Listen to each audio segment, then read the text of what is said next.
नमस्कार दोस्तों, मैं हूं राज दुबे और कोटा जानकारी चैनल पर आपके लिए कोटा से संबंधित एक और वीडियो आ गई है। दोस्तों, क्या वाकई में कोटा का खाना खाने से बच्चों को बीमारियों का सामना करना पड़ता है? क्या उनकी वाकई में इम्यूनिटी लो हो जाती है? आज इसी टॉपिक पे मैं आपको बताने वाला हूँ अपने पर्सनल एक्सपीरियंस पर कि मैंने जो वहाँ पर देखा है उससे ये किस हद तक सिमिलैरिटी रखता है। दोस्तों, उससे पहले मैं बता दूं कि आप सब लोग मुझसे कई सवाल करते हैं, कोटा से संबंधित कोटा की जानकारी मांगते हैं, जो कि कमेंट में आप लिख देते हैं। तो कमेंट में थोड़ा डिफिकल्ट पड़ता है रिप्लाई देना, इसलिए कईयों की कमेंट छूट जाती हैं। इसीलिए फेसबुक पेज कोटा जानकारी और इंस्टाग्राम पर अकाउंट मैंने बना लिया है। आप चाहें तो वहां पर लाइक और इंस्टाग्राम पर फॉलो कर सकते हैं, जिससे आपको आसानी से मैं रिप्लाई दे पाऊंगा और जल्दी रिप्लाई दे पाऊंगा। तो चलिए दोस्तों, शुरू करते हैं आज की वीडियो।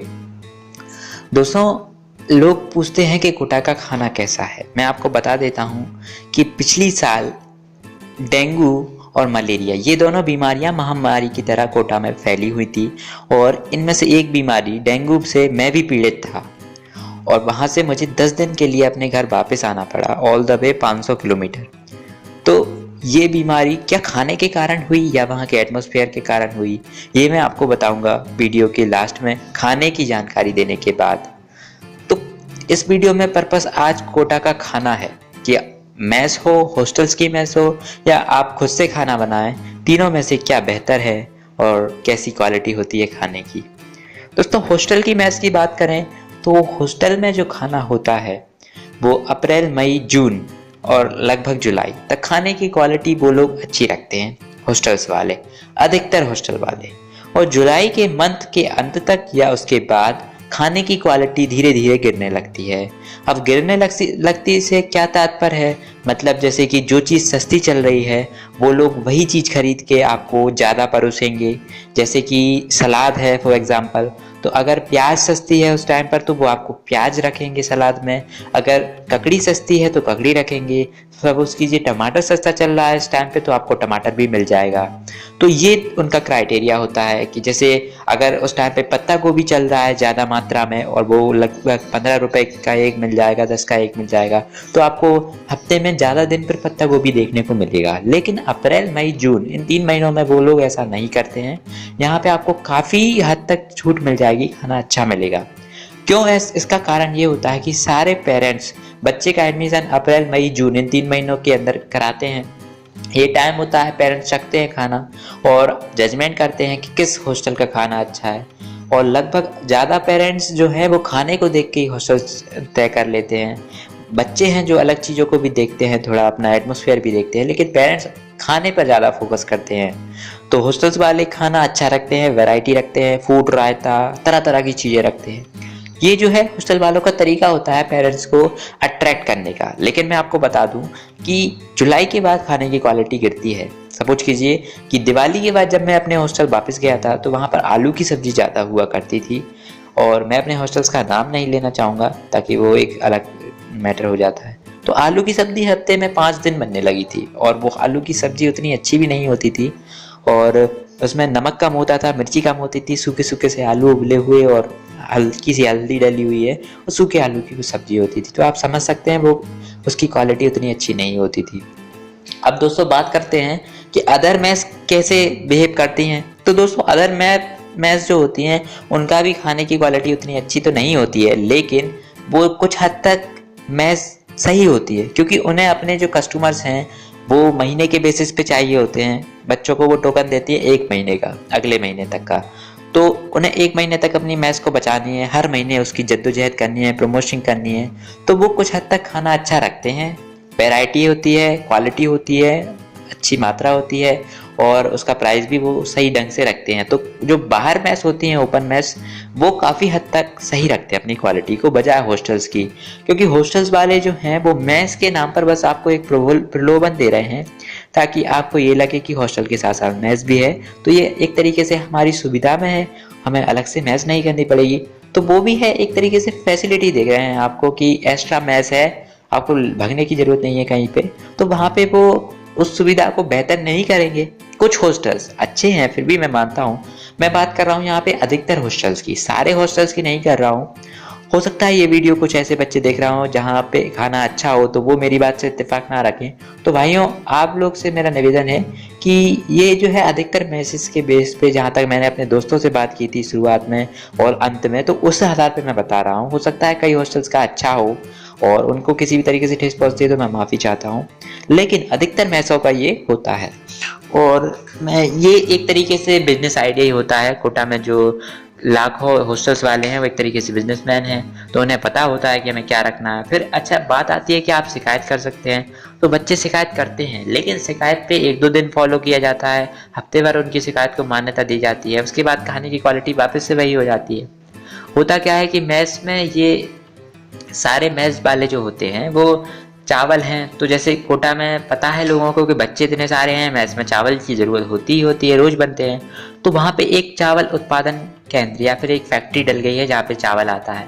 अब वो समझता है कि किस टाइप के क्वालिटी की चावल ज़्यादा बिकेंगे मेरे, यानी कि जो ज़्यादा अच्छे भी ना हो, बुरे भी ना हो, और जिनका प्राइस जो है बहुत कम हो या फिर चीप हो हॉस्टल्स के मालिकों के हिसाब से। तो मालिक भी ज़्यादातर वही चावल खरीदते हैं। तेल भी हुआ तो सदाबहार नाम का एक तेल आता था, तो वो मालिक वगैरह सारे जो मैस वाले हैं वो उसी तेल को खरीदते हैं, और तेल की क्वालिटी ज़्यादा अच्छी नहीं होती है, लेकिन रीजनेबल प्राइस में होता है उनके हिसाब से, तो वो उसी तेल को प्रेफर करेंगे ना, वो ज़्यादा अच्छा सफोला ऑयल थोड़ी ला के देंगे आपको। तो ये सब क्वालिटी है। और फिर तेल तो जहाँ जहाँ यूज़ होता है उस खाने की, अगर तेल की क्वालिटी बेकार है तो खाने की क्वालिटी भी वो उसी हिसाब से एडजस्ट कर देगा अपना। तो ये सारी चीज़ें थी जो हॉस्टल के मेस में खाने के तौर पे यूज़ होती थी। अब खाने में क्या क्या होता है, अधिकतर मेस की मैं बात करूं तो रायता दोपहर के खाने में होता ही होता है। 7 दिनों में से 2 दिन दही भी होता है। उसके अलावा दाल, चाहे उड़द की दाल हो या फिर तुअर की दाल हो, तो तुअर की दाल हफ्ते में से शायद 1 या 2 दिन होती है। अधिकतर मैसों में केवल 2 दिन होती है तुअर की दाल, बाकी दिन उड़द की दाल होती है। शाम को भी दाल नहीं होती है, कभी कभी 2 सब्जियां होती है, मतलब कि 2 सब्जियां, एक रायता और शायद दाल, और कभी कभी दाल नहीं होती है, कुछ एक आइटम होता है। तो कुल मिला के 4 सब्जियां, उनमें दाल भी इंक्लूड है, होती हैं, और आपको मिलती हैं रोटियां। अच्छा, हफ्ते में होते हैं 7 दिन, जिनमें से 3 या 4 दिन स्पेशल खाना होता है, जिसमें मंगलवार या सोमवार को आप स्पेशल सुबह ले सकते हैं और या फिर देते हैं वो। बाकी शुक्रवार को भी होता है स्पेशल, और शायद बुधवार को भी होता है। संडे में हर मैस में स्पेशल होता ही होता है, ये तय होता है उनका।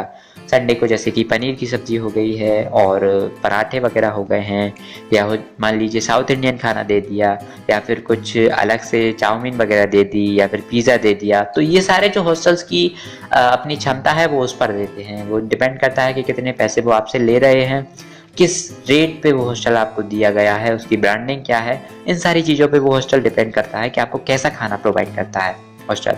लेकिन जैसा भी प्रोवाइड करेगा, जैसे पनीर की सब्जी हुई तो आप सोचेंगे कि पनीर है, तो ये केवल पनीर नाम से पनीर अच्छा नहीं हो जाता है, पनीर की क्वालिटी भी डिपेंड करती है। कई बार उस पनीर से अच्छी तो दाल लगने लगती है, तो फिर वहाँ पे मैटर नहीं करता है कि पनीर बना है आज। वहाँ पे हमें इस चीज़ की बहुत कमी महसूस होती है कि पनीर तो है लेकिन क्वालिटी अच्छी नहीं है उसकी। और रोटियां हैं तो रोटी हो सकता है मोटी बनाते हो जल्दी जल्दी में, क्योंकि बर्कर बनाते हैं रोटियां जहाँ तक है ज़्यादातर जगह पे। और सब्जी वगैरह हुई तो ये जो है वो शेफ बनाता है उस मैस का, लेकिन रोटियां बर्कर बनाते हैं हमेशा। पूड़ियाँ हुई और ये डोसा हुआ, जिस दिन डोसा होता है तो उनकी रोटियां हो सकता है थोड़ी सी मोटी हों, कच्चा उसमें मटेरियल हो। तो ये जो है आप उस पर देख सकते हैं कि मटेरियल उनका डिपेंड करता है कि वो कितने तेज़ी से बनाया, तो रोटियां मोटी बन गई हैं, अब आपको अच्छी नहीं लग रही हैं, आप उसे बोले कि पतली रोटी दीजिए, या फूल नहीं रही हैं रोटियां, जल गई है रोटियां। ये दिक्कत मैस में आमतौर पर आती हैं। लेकिन ओपन मैस में ये गलतियां काफ़ी हद तक रिड्यूस हो जाती हैं, काफ़ी हद तक कम हो जाती हैं ये गलतियां ओपन मैस में। तो हॉस्टल में कहने को तो सारी चीज़ें ऐसी होती हैं कि आपको एक साथ मिल जाती हैं, लेकिन कमियां वहाँ पे रहती हैं। आपको इतना सारा पैकेज एक तरीके से, जिसमें लॉन्ड्री है, सफाई है, खाना है और रूम सर्विस है, तो वो सारी चीज़ें एक साथ आपको 7,000 8,000 के रेट में देंगे, तो वो जाहिर सी बात है अपना कमीशन तो निकालेगा इंसान। तो वहाँ पे कई चीज़ों की क्वालिटी कम रखेगा ही रखेगा। और शुरू में उसको चूँकि ग्राहक चाहिए है, अपने बच्चे चाहिए है हॉस्टल के लिए, तो वो क्वालिटी अच्छी भी रखते हैं। लेकिन जनवरी फरवरी तक क्वालिटी बेकार होती है। मार्च अप्रैल के एंड में, अप्रैल की स्टार्टिंग में, मार्च के एंडिंग में क्वालिटी इंप्रूव हो जाती है। ये हॉस्टल की मेस का मतलब एक तरीके से कह लीजिए कि एक धंधा ही है कि जो एक नियत बिजनेस की तरह चलता है। नियत उसमें स्टेटिक्स है कि ये खाना ऐसा इस समय पे रहेगा। और मैस की और बात करता हूँ मैं आपको, सुबह नाश्ता रहता है मैसों में, चाय भी होती है, नाश्ते में सैंडविच हो सकता है, कई जगह मैगी होती है, एक दिन छोड़ के एक दिन स्पेशल होता है नाश्ते का, तो पराठे होते हैं, फिर स्पेशल, फिर पराठे में उनका वेरियस पराठे होते हैं कि एक दिन आलू का हुआ, एक दिन वो दाल का हुआ, एक दिन सादा हुआ। तो ये तरीके के पराठे होते हैं। चाय साथ में हमेशा होती है, कभी कभी पास्ता होता है और कभी कभी इडली को फ्राई कर देते हैं। शाम की समय बात करें तो कभी कभी चाय के साथ बिस्किट या फिर टोस्ट दे देते हैं, इसके अलावा कुछ नहीं देते हैं। और कई हॉस्टल्स में जैसे कभी फास्ट वाला डे है तो केले वगैरह दे दिए, फल दे दिए, इससे ज़्यादा कुछ नहीं होता है। और रात का खाना मैं आपको बता ही चुका हूँ। ये बात होती है एक एवरेज हॉस्टल की।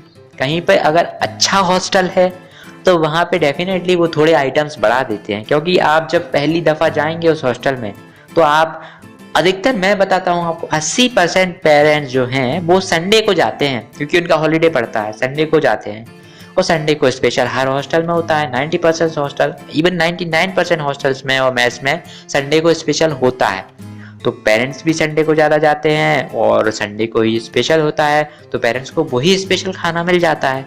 अच्छा, पेरेंट्स स्पेशल खाना, उसकी क्वालिटी उस टाइम पे सही होती है, तो वो कहते हैं नहीं नहीं हॉस्टल का खाना बहुत बढ़िया है, ये अच्छा लगा। तो वो एक तरीके से मैनिपुलेट हो गए पेरेंट्स, और वो फिर सोचेंगे ठीक है इस हॉस्टल का खाना बेहतर है। इवन वो पहले ही हॉस्टल विजिट करते तो उन्हें पहले का अच्छा लग जाता है। तो और आइटम्स बताते हैं, जैसे पनीर की सब्जी रख दी उस दिन, या फिर साथ में सैलेड रख दी, उसने फ्रूट सैलेड रख दी है। तो ये आइटम के नाम जो बड़े बड़े होते हैं, भले उनकी क्वालिटी कैसी हो, क्योंकि एक दिन में क्वालिटी हम जज नहीं कर पाते, भले उनकी क्वालिटी कैसी हो, लेकिन आइटम के नाम बड़े बड़े हैं तो मैस उस तरीके से हमें अट्रैक्टिव लगने लगती हैं, और वहां पे हम मैस वो चूज कर लेते हैं या हॉस्टल वो चूज कर लेते हैं उसकी मैस के कारण। तो मैं आपको ध्यान से बताना चाहूंगा, आइटम डिपेंड नहीं करता है। आपको एक आइटम कम मिले, आपका बच्चा संडे को जाके खा लेगा बाहर से, वो दिक्कत नहीं है। क्वालिटी कैसी है उसकी, और अच्छे से जांचिए कि लोग आपको लगते हैं वो कि क्वालिटी रिड्यूस कर देंगे after Diwali, after a month, क्या क्वालिटी रिड्यूस करेंगे वो, ये चीज देखिए आप। और वो अगर यदि कर देते हैं तो फिर गलत चीज है। लुभावने आइटम है वो तो कम भी कर देंगे बाद में जाके, लेकिन आप देखिए क्वालिटी कैसी है, कैसे चावल यूज कर रहे हैं, कैसी दाल यूज कर रहे हैं, कैसा तेल यूज कर रहे हैं। दूसरी चीज है, कोटा के अधिकतर बच्चों को खाना बेकार लगने लगता है कुछ महीनों के बाद। उसका कारण मैं जहां तक समझ पाया हूँ कि कुछ तो हॉस्टल वाले और मेस वाले खाने की क्वालिटी रिड्यूस कर देते हैं, और दूसरी बात ये होती है कि बच्चों को खाना बेकार लगने लगता है एक तरीके से, क्योंकि वो वही खाना खा रहे होते हैं, लड़कों के हाथ का बना होता है अधिकतर, तो वो लोग सोचते हैं कि यार ये अच्छा नहीं लग रहा है। और घर के खाना, चूंकि उन्होंने 14-15 साल घर का खाना खाया हुआ है, और एकदम से 1 महीने तक तो अच्छा लगता है वो खाना, क्योंकि नया होता है, फिर वो उससे बोर हो जाते हैं उस खाने से, और उस खाने में उन्हें कई कमियां नजर आने लगती हैं। तो ये एक तरीका है, आप कह सकते हैं कि ये कारण हो सकता है कि बच्चों को खाना पसंद नहीं है। और दूसरा कारण उनका वो क्वालिटी कम करना। तो आप कह लीजिए कि 40% क्वालिटी कम करना, 60% बच्चों का मन, या 60% क्वालिटी कम करना, 40% बच्चों का मन। इस तरीके से जो 100% मिलके बनता है वो थोड़ा फैक्टर हो जाता है कि बच्चों को खाना कम अच्छा लगने लगता है। यही कारण है मेरे हिसाब से। और खाना देखो, ऐसा बात है कि अगर आप खुद बनाते हो, वहां जाके मम्मी को ले जाते हो या खुद बनाते हो, तो उसमें आपका समय जाता है, डेफिनेटली बहुत समय जाता है, 2.5 घंटा। मम्मी को ले जाते हो तो समय बच जाता है, लेकिन वहां पे फिर मम्मी का खाना तो फिर सही ही लगेगा। दूसरा ये होता है, जैसे आप यूपी से आ रहे हो राजस्थान में, तो यूपी का गेहूं अलग है, राजस्थान का गेहूं अलग है, तो उसकी जो रोटियां बनेंगी वो भी डिफरेंट होंगी। वहां का पानी अलग है, तो आटा गूंथते समय जो पानी यूज किया जाएगा, सब्जियों में जो पानी यूज किया जाएगा, वो थोड़ा डिफरेंट होगा उसका स्वाद। तो हो सकता है आपका दिमाग 1-2 दिन उस स्वाद को पसंद करे, हफ्ते पसंद करे, महीने पसंद करे, लेकिन 2 महीने 3 महीने बाद वो दिमाग आपका उस खाने को एक्सेप्ट नहीं करे, वो खाना उसे बेकार लगने लगे। तो ये एक कारण भी हो सकता है हॉस्टल का। ओवरऑल मैं बोलूंगा 2 साल आपको बिताने हैं मैक्सिमम, तो 2 साल तक आप कॉम्प्रोमाइज करना ही पड़ेगा। आपको पढ़ने जाना है तो खाने पे फिर थोड़ा वीकनेस आएगी डेफिनेटली। अब मेन पॉइंट, जो कि बच्चों की तबीयत खराब हुई। दोस्तों, जब ऐसा खाना बच्चे पसंद नहीं करेंगे तो उनका मन भी नहीं लगेगा उस खाने को। जहां 4 रोटी खाता था बच्चा, वहां 2 रोटी खाएगा, उससे इम्यूनिटी उसकी गिरेगी। और उसका पानी वगैरह कोटा का अलग है, कई हजारों फीट नीचे से आता है पानी, और एक्वागार्ड लगा देते हैं वो बाकायदा, लेकिन वो फिर भी पानी तो है, ओरिजिनल पानी जो है वो डिफरेंट है आपके घर के, आपके होम स्टेट के पानी से, तो वो पानी भी आपको अलग लग रहा है, तो इम्यूनिटी ओवरऑल आपकी खराब हो गई है। और उस चक्कर में फिर आपको कोटा में वहां पे जो बीमारियां हैं वो जल्दी प्रभावित कर लेंगी, जल्दी चिपक जाएंगी आपसे। जैसे मुझे डेंगू हुआ था तो मैं 10 दिन के लिए घर वापस आ गया था। डेंगू नहीं, सॉरी, मुझे वायरल फीवर था और मुझे डेंगू नहीं हुआ था, लेकिन हॉस्टल में मेरे 66 बच्चे थे, जिनमें से 30 से 40 बच्चों को बीमारी हो गई थी एट द सेम टाइम, उसी समय। और जिस समय मैं अस्पताल में एडमिट था हॉस्पिटल में, उस समय कई बच्चे मेरे आसपास बच्चे ही बच्चे थे जो कि डेंगू से पीड़ित थे, जिन्हें पपाया खाने के लिए, पपीता खाने के लिए कहा जा रहा था ताकि उनके प्लेटलेट हैं जो बढ़े।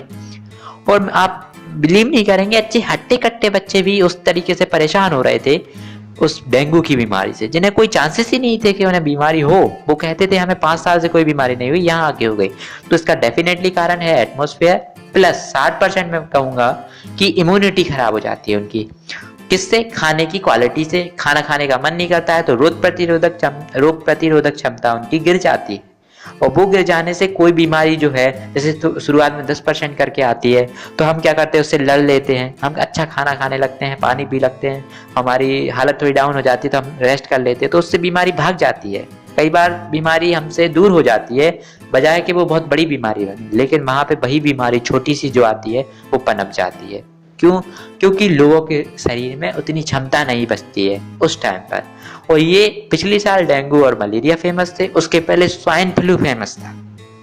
आज से 2-3 साल पहले कोटा में स्वाइन फ्लू दिसंबर के टाइम पे, ठंडों की शुरुआत में, ये सब चीजें नवंबर दिसंबर में होती हैं, सितंबर नवंबर दिसंबर में, उस टाइम पे स्वाइन फ्लू फेमस था। तो कई लोगों ने 1-1 हजार रुपए के टीके लगवाए, ये वो, डेंगू के, मलेरिया के।